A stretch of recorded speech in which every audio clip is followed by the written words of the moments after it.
Je fais partie du comité de la Fédération suisse du tourisme parce que c'est une branche qui me tient à cœur, parce que je m'engage aussi pour plus de durabilité. Je trouve qu'il y a un énorme potentiel pour un tourisme local. Par exemple, moi, je suis en vacances.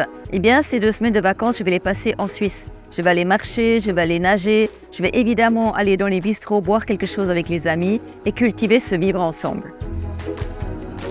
Derrière le bien manger et le bien boire, il y a le partage, il y a la culture du vivre ensemble. Et ça, c'est quelque chose qui saute de notre société. Et je pense que dans une société de plus en plus polarisée, ce vivre ensemble, c'est quelque chose que la gastronomie porte haut.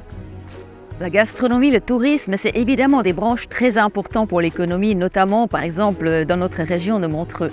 Plus de 10% de la population travaille dans la gastronomie et beaucoup plus encore dans le tourisme. Mais ce n'est pas tout. Le tourisme, je l'ai dit, c'est le patrimoine, c'est le fait de vivre ensemble. La branche de la gastronomie a souffert énormément pendant le Covid.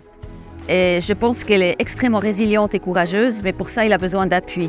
J'aimerais qu'elle ait moins de contraintes administratives, et notamment qu'en matière de manque de main-d'œuvre, elle ait la possibilité d'engager des gens qui viennent de plus loin, qui ont les qualifications. Je ne vois pas pourquoi, par exemple, un cuisinier chinois a besoin de parler le français.